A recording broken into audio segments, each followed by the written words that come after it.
Hey, Marc, welcome. Thank you. So, Marc, welcome to AwinguruTalks. It's great to have you in the show. How are you? I'm fine, thank you. Awesome. So, Marc, the topic of today, healthcare and technology. But before we dive in, can you tell me more about yourself? Who are you? I'm Marc Van Uytven. I'm working more than 30 years in healthcare in Belgium. I have some experience also in healthcare scene abroad. Some projects done there. I've been working in hospitals mainly. And now I'm working as an independent consultant, healthcare consultant. I've done everything you can imagine in a hospital, been in several functions. I'm not a doctor, neither a nurse, but I did all the rest that you can imagine. I've been in charge of finance, informatics, ICT, technical, logistics, and also in the general management. I have been CEO of one of the largest hospitals in Flanders. Okay. And now for 2 years as a senior healthcare advisor. Okay. So I can say that you're really a specialist in all the strategic parts that are really important for a hospital. Yes, I can say after that huge experience. So maybe a question that is important for the rest of our discussion. Healthcare, it's really a broad topic. A lot of people have an opinion on healthcare, what it is not. What is healthcare for you? Well, it's a fantastic question. Healthcare is sometimes and mostly approached by structures. People think about hospitals, about being sick. But in fact, healthcare is it's a word. It's composed of two parts. It has the part of health and care. And health is a very broad issue. It's not a being sick. It's to be healthy. And this has a physical aspect, and this has a mental aspect.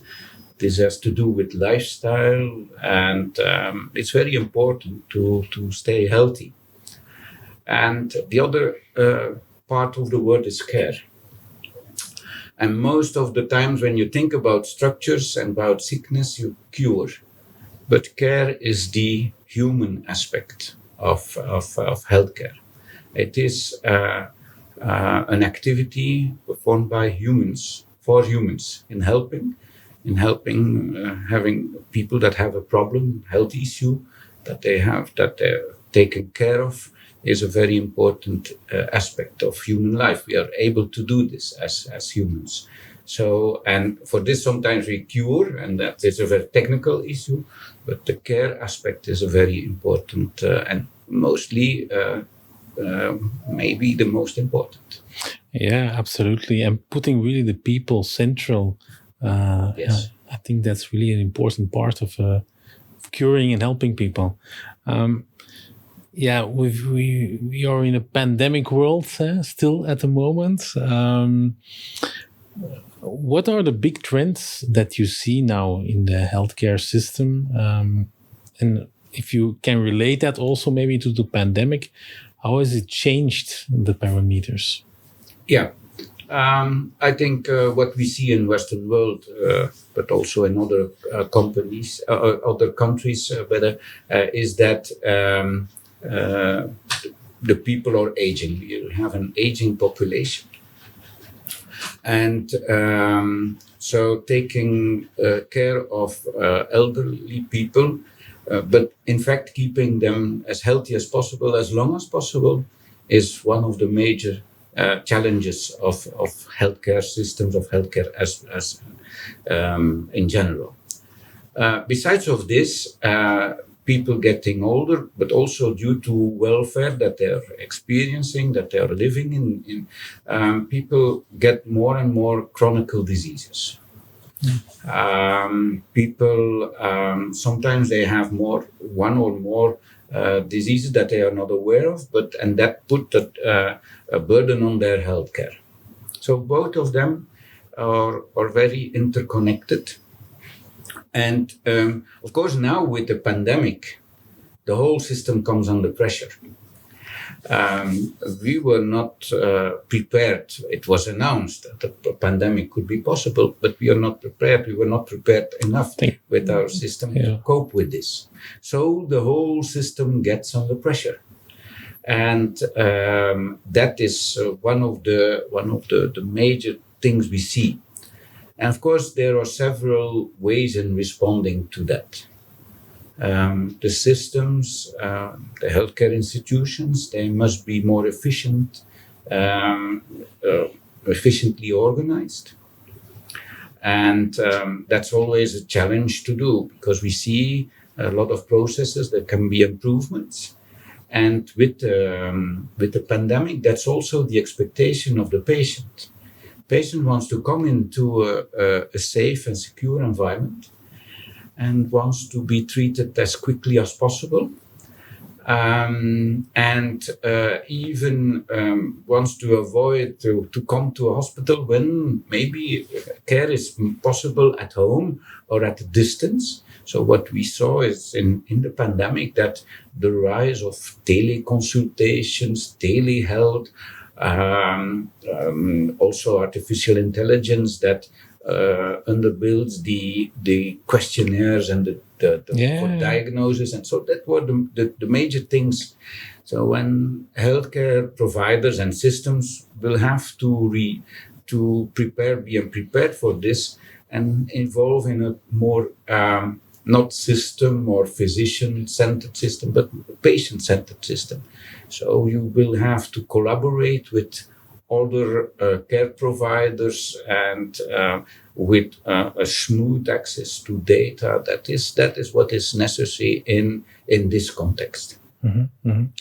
Yeah, I think, and do you also see in other industries it was also like that it really accelerated different things actually?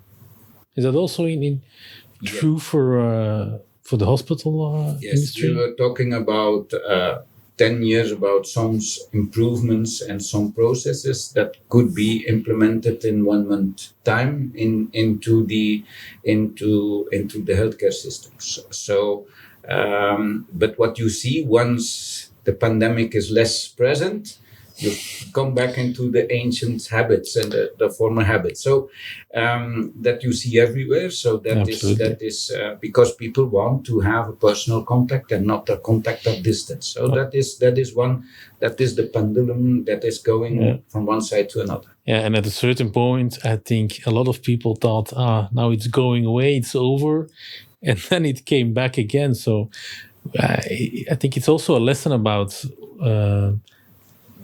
really the need to change. The need is there, and we cannot go back to how it was before. I think for sure this will be a thing. All processes must be set up more agile, that you really can switch over to another way of working due to the sanitary environment you're in. And when you compare our system with, for instance, the system in Singapore, where they had already a pandemic before us, you will see that those systems, they have 3 pillars: taking care of the elderly people, keeping them as healthy as possible, manage chronicity, but also coping with the pandemic as 3 pillars for their healthcare system.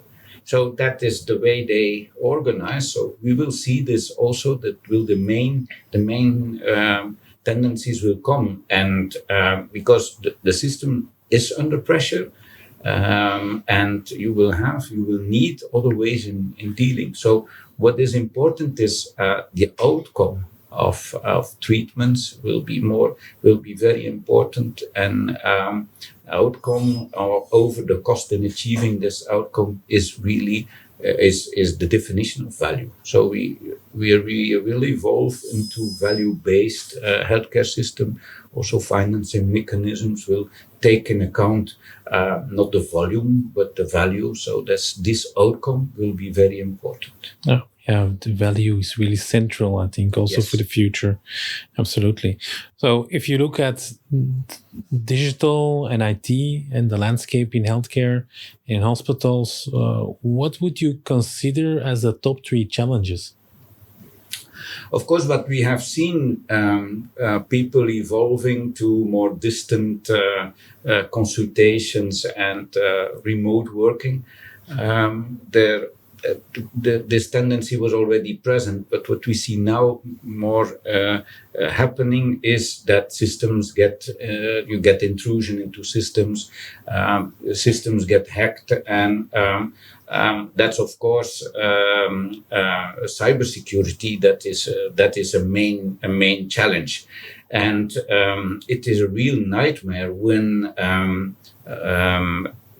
those cyber attacks come into a hospital, because you immediately have to close down when you're in the midst of a pandemic, and you have to close down your hospital or reduce your activity or fall back onto paper-based processes. This is very, very difficult.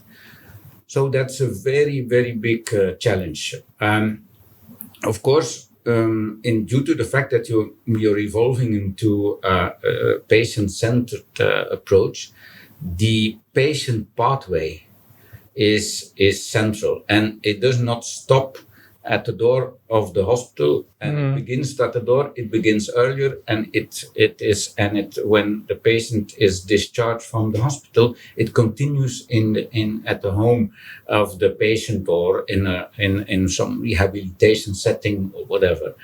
And what we see is that the care gets more and more integrated. So you have issues of interoperability of systems and getting access to systems. So the access to the healthcare is very important, but it's also the access to the data, not only for the patient but also for the caregivers. So this is a second aspect that we see, and so how to realize this is an important issue. And the third one, of course, into the pandemic, we have a lot of people working in the hospitals that work from home. And it is not only the administrative staff. Of course, they must be able to work from home, and sometimes they work on systems that are not so, that is not easy to start up from home, because there's all the legacy systems that are in place. But it's sometimes also you are specialists that for some reason they are in quarantine or in isolation, but their expertise is needed. So they need to have access to all the systems, and not only the systems that they're used to work, but also due to their speciality, maybe to a device that is into a treatment room or whatever. So this is very important, and that is another issue. So we see 3 issues, I would say: cybersecurity issues. Secondly, the fact that people have to collaborate, not as an integrated care. Also, hospitals are forming networks, so different systems that have to collaborate. And thirdly, working from home, because you're needed due to the context we are living in. Yeah, absolutely. And working from home is a challenge for a lot of companies to manage, but especially I think in a hospital situation where data from patients. Yeah, I think if you look to GDPR, it's almost the most sensitive data that you have. So it's really, you really need to take care of that. Yes, there are strong regulations on this because it is sensitive data. And a lot of hospitals want to keep the data into the hospital, what we can understand, of course. And so access to that data, access to those systems is at stake, is very important. But you also must be sure, and you must have a trace who accesses the data when. And to set up this is a major concern. And due to the fact that it sometimes has to go very quickly, that is what we have seen in the pandemic, then of course the IT systems must be able to react on this. Yeah, absolutely. Yeah, and then there's the other aspect also that you mentioned, security. It's dreadful to hear what is happening with all the ransomware attacks. I recently read an article about a new trend of ransomware attacks that import fake data. So they just change all the data, for example, the reporting, the analysis, not only the invoicing part, but it can also happen if you do a research or an examination on your health, then all the data is mixed up. So it's really a big issue. How are hospitals managing that part? There has been some awareness about it, and more the hospitals are learning from each other, because some of them had a cyber attack. Also, the government is making has a task force on this. Together with the industry, when hospital is under attack, you have a roadmap how to react and how to do, because it is really crucial data. We are talking about crucial data. But what you see is that due to the fact that you're working into a medical environment, you sometimes use devices that are connected to older operating systems that is not able to change, and you have a cyber risk into that. So what we see is that there are a lot of VPN connections, which are of course the source of possible attacks, especially when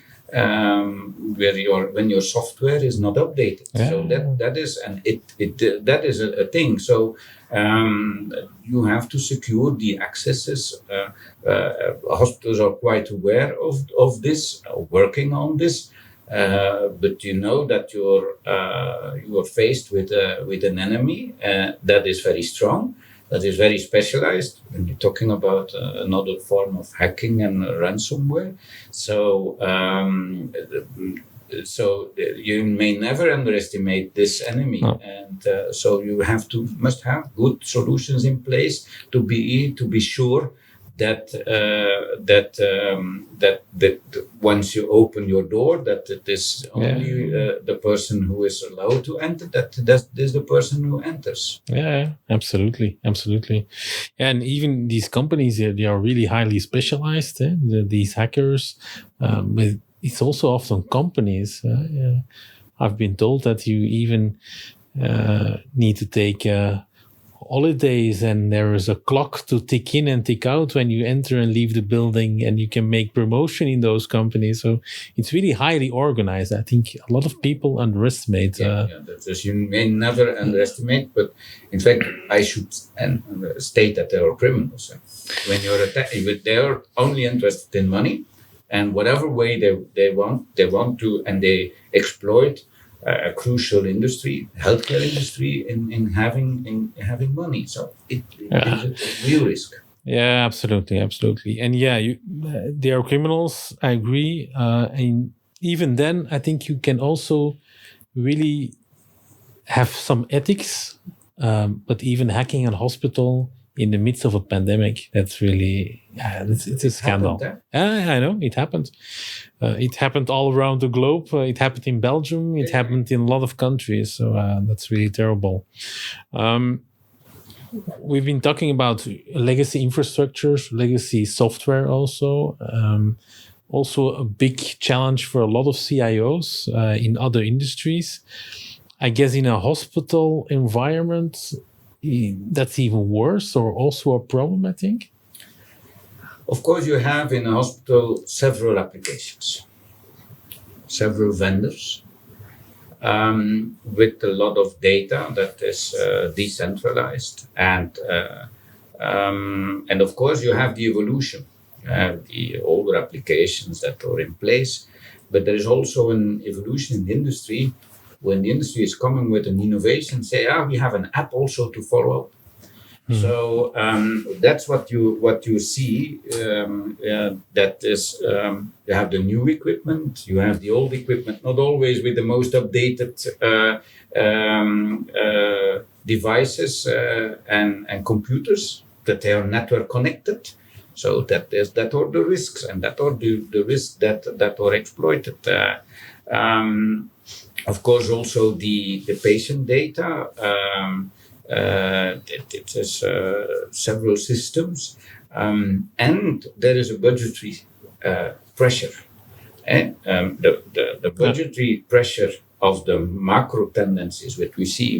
We have the aging population, chronicity, and the pandemic, and that this puts the system under pressure. And also this pressure comes to the CIOs who are supposed to do their business, to run their services at a lower budget, which is not always possible due to the risks and also what they have to perform and support into the hospital. So these are the main issues. What you see, you get the list always gets longer of all the applications of all the vendors, and the budget may not always follow. So sometimes there's a risk in compromising. Yeah. It's always choosing. You need to make choices, I think. Managing legacy, it's something that everybody has to do. Every CIO needs to do. So it's making the choices already. Well, I would not say about making the choices. When it is a choice, it is maybe not the right approach. I would rather talk about risk management. So what you have to do, first do a risk analysis to see what can be the impact and how probable is having a problem in this is something that is important to do, and then make the choices. Because when you make only choices on a budgetary impact, maybe you do make the wrong choices. Yeah. So this is important. Risk analysis is in these context very important. Yeah, absolutely. Maybe another question, Marc. I think a lot of people, also people in the audience, have experienced this. It's a story of a patient. It can be everyone. We all know those moments when you needed to be in the hospital at 8 o'clock in the morning. You need to be sober for at least 12 hours. And then you are waiting. Your appointment is at 8 in the morning. And it's your turn by 11:30. It's okay. You enter with the doctor. You have a short discussion, 10, 15 minutes for the examination. Then you go outside. Then you need to pay. Another line to pay. And when you get out, it's maybe 1, 2 o'clock in the afternoon. And you spend the whole day almost while you had an appointment at 8 in the morning. So I think in the modern world today, that doesn't feel right anymore. It used to be okay, perhaps in the past, but today people, consumers are really expecting a lot. I think it's also right on the hospital. Although I see some changes, more focus on the patient. Can you elaborate on that? Yes. Of course, healthcare institutions are quite aware of this. And when they want to organize themselves in a more patient-centered way, they will try to get the patient flow. They will first look at the patient as a processor from the patient perspective. And this is very important, and not from the structure or the organization's perspective. Always see the things from the patient perspective. And it begins when making an appointment. when you have to call, then that's already for a lot of people a burden. More and more people want to have a digital way in making appointments. And in fact, there will be consumers in that perspective that when it is not really urgent, they will choose to go where they are the most quickly served. So that is what we already see. And of course, when the people take a plane, they're used to have a QR code, but you go to the hospital, yes, then you have to go. And in fact, the idea of the QR code, it should start at the parking space. How will it look like? Maybe I would have a reservation for parking space. So because you pay for it, so maybe you could expect this when having a QR code that you just scan. Okay, you're welcome. Please do an actualization of your ID, and then you can go smoothly through the healthcare system. So what we see is that also in diagnosis that institutions are organizing themselves as a fast track, so that you can have in a very quick way an appointment into for a setting for a department for cardiology, for instance. You really have that you can have very quick appointment, and also that the appointment only takes 1 hour and a half, 2 hours, and then everything is covered. And when there's a referral or a next appointment, that is go quick. That's what the people expect. Of course, when sometimes you get into the system with a major problem, and then then sometimes the thing begins. What we see is that also for the administrative aspects of payment and such a thing, this will be is organized more and this will be more and more possible to have a direct billing and so that you don't have to pay into the hospital. So there's an important evolution that you see. It's all given from the perspective that the patient wants to have a smooth experience, and the patient is entitled to have a smooth experience. So this is what we see. And the institutions are organizing themselves in coming towards this need of the patient. It's a little bit patient-led, I think, those changes, but who's managing or leading these changes in the hospitals? Is it the CIO? Is it somebody else? Or where's the change coming from internally? What you see is that more and more hospitals engage a patient experience officer. And that's an important tendency we see. So the patient experience officer who comes and who always puts in the experience of the patient when discussing and reforms and other procedures. Some hospitals are even going further. They engage when they do reorganizations or they are planning a new building or a new way of working. Then they ask patients to advise the hospital. They have some patient experts that come into the place and that help to design. So there is patient participation that can take a lot of forms into the hospital. That is of course an addition to the expert field of whatever function, the financial, the ICT, the general management, the nursing, the physicians. And that's a new way of working. And of course, in treating a patient and doing a procedure in a patient theater, it will be the surgeon who does it. Yeah, of course. And it will be an anesthesiologist who will do the anesthesiology. That is for sure. But in the organization, there's a lot of things where the patient perspective is important and has a place. And that's an evolution. Okay. Yeah, it's the first time that I actually heard about that term, patient experience manager or officer. Yes, but we see, and we have seen in the pandemic, that in fact it is customer intimacy, it is the customer experience, and those organizations that have invested in that patient or in that customer experience are better armed against what is happening in a crisis. We have seen this several times, and it is not other in the pandemic, and especially in healthcare. Yes, it is.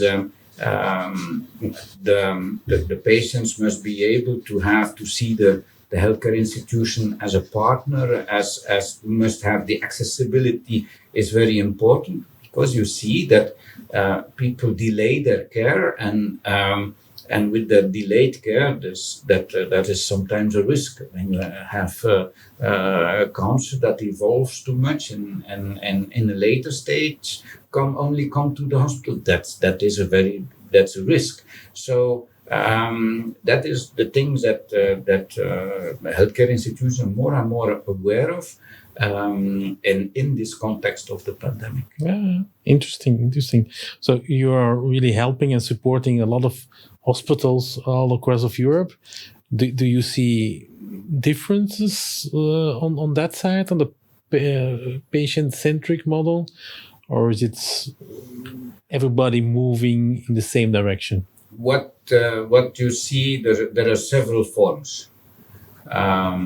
And some countries were ahead in this, and than others. What we see is that it has a strong emphasis. You see it also in the accreditation bodies, the accreditation frameworks. When they are talking about procedures and safety, they are patient-centric. But now there's an evolution to that patient participation. That is a new thing that comes in place, and that is internationally. You can see this internationally. I was in India and I looked. You saw, "May I help you?" That's the basic question. May I? Not, "I will do this with you." That's the way around. So, "May I help you?" is that's a basic thing. So it is also about the basic motivation of people working into healthcare. In fact, everybody working in healthcare wants to help. For this, you have to listen to the patient, understand what is the problem. Empathy is very important. And then you come to an engagement. Then you come to a therapeutical relationship. And that is come from both ways. And this is what we see in all renowned healthcare organizations. You see this tendency. In Cleveland, patient first. So this really literally you see when there's a patient, you go out of the elevator first the patient. So this is a whole mentality that is a change of a cultural change. And because of the fact that the expectation of the patient has changed. Yeah, and it's changing everywhere. So, Marc, we discussed the trends, the big macro trends that we see in healthcare, some major challenges on the digital part. I think we also need to discuss solutions, of course. Awingu, for example, is really a global player that is supporting a lot of hospitals around the globe. How would you say that Awingu is taking up that role in making hospitals more efficient in the things that we discussed, or fixing the challenges? What Awingu offers, it's a unified workspace that you can access from wherever you are working, and so this is the solution. And of course, you can see when you have physicians that are working at another place or at another campus or site of the hospital, that they can access the data, or you have the remote teams that are at the home of the hospital. So this is an important way in which these solutions can help the hospitals. You have the remote staff, but also sometimes a solution that you want to bring closer to the patient. So what we call the computers on wheels. But it is an old legacy solution, but you think, yes, I want to do it with the patient. I cannot do it because I have to do it in the ward, not at the room of the patient. So that is one of the use cases that you put Awingu on computer on wheels, and you have access to that solution that you can use in presence of your patient. So this is an important thing, because yes, the care gets integrated outside the hospital, but also integrated within the hospital, and you have that new role of the patient. And so when you can use this solutions and Awingu for in this respect, then you can have a good way of working and a new way of working. And when you can do the things that you're used to do it, but you can do it in a new context, this will be a change. Yeah. Okay, interesting. Do you have other use cases where you can give an example of? Yes, of course you have the computer on wheels, but of course also the people working from home. That is what you can implement very quickly. There was a hospital in Spain where they implemented due to the COVID.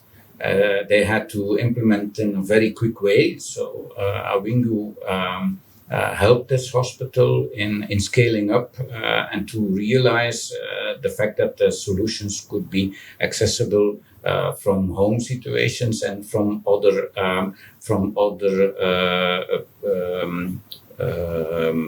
places where the physician was working. What's also important is that with this solution, you can access your application from whatever platform.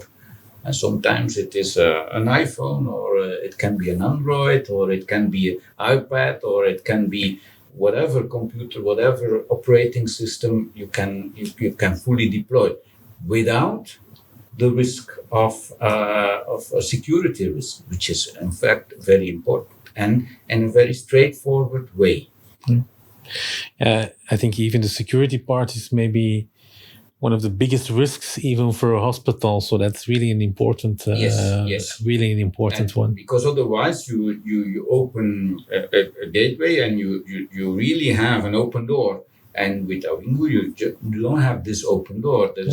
That is you can access your applications without opening doors as you do with VPN. Yeah, you have a secure door with three locks. But of course, when the locks are broken, you're in. Yeah, and you don't know who has the other keys and maybe has a copy. And that is very important. Also, is that you have control that you can control who accesses the systems at what time. You can exclude some time slots. Which is, of course, also important for external people that are sometimes needed to do support onto systems.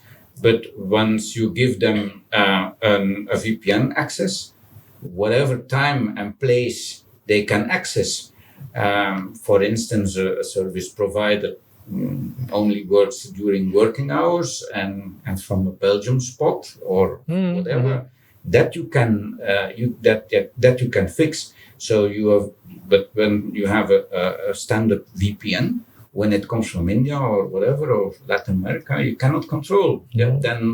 So this is just from wherever the globe you can have an attack. So this is, and that you can also configure, and this makes a very secure access to your system. That's why Awingu is standardized. It is HIPAA compliant. It's compliant with and GDPR compliant. It is compliant with standards, which is of course very important. For sure, in the hospital environment. If you look to CIOs, how would you say that Awingu is supporting CIOs in their mission and in the strategy of the hospital? Well, of course, they will always, and sometimes that's a nightmare of the CIO, that there is a physician that says, I want to have access to your system, but I will use this kind of computer. Okay. Or there is a new device or a new equipment that is installed, and then there must be an access to. So bringing your own device, connecting to the network, so this puts already the risk. So that's why there are separate segments for people bringing their own device, because you don't want to have to give them the direct access due to these risks. So when you have a solution that then you can answer those questions, of course you can, and in a secure way, and in a way that is easy to do, simple to do. This takes a lot of strain away from the CIOs, and you don't need to do additional installations on clients. You don't need to do this. You can access it from a browser. So you put on, and there's one configuration platform from which you can distribute. And if I may say, making something easy is sometimes the hardest thing to do. So making it easy is really important. Yes, but that's exactly what happened into the Spanish hospital. They were considering all kinds of solutions, but at a certain moment, when your staff is working from home due to the pandemic, they have to do it very quickly. Yeah. And when you have to do it very quickly, and you can do it securely with a solution, then you will see that the solution will be used. And that is important. So. Yeah, absolutely. So the speed of deployment, easy to use, security. How about budget friendliness? Because that's also an important part for a lot of hospitals. Yes, you have to look at what you have to install and how many servers that you need to keep your remote access up and running. So that is one thing that is an important issue. And for this, Awingu is very straightforward. It's quite simple to set up. And of course, when you have your configuration platform is straightforward and you only have one platform, then of course in the maintenance of the system is also a important aspect. So there is a substantial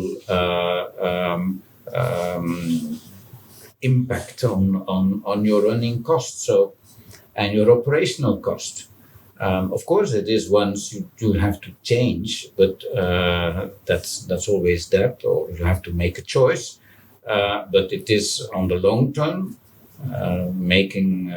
this makes it possible to, when you don't have to allocate 3 people of your department in setting up and maintaining an environment, you can do it with less people. Those people can be deployed for other aspects that are very needed in hospitals, because wherever CIO I meet, they always say, don't have to come because we have much work.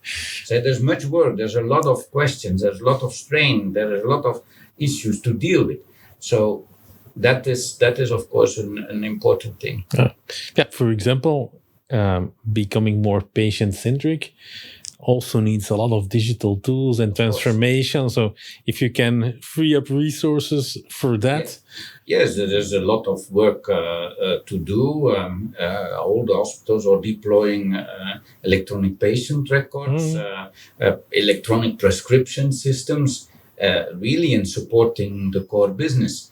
And in this way, maintaining and supporting legacy systems that are in place already long years is not that's not in full alignment with the strategy of the hospital. No. I really like what you said about the business focus and the purpose of the hospital, and that is caring for people and making sure that they are helped. Okay, cool. Marc, I would like to thank you for participating. It was a pleasure. Yeah, it was really fun to have you. Also for the audience and the people, I would like to say, if you liked the show or have any questions, please put out a comment. We will respond. And if you really liked it, put a thumb up and follow us on YouTube. Thank you. Bye-bye.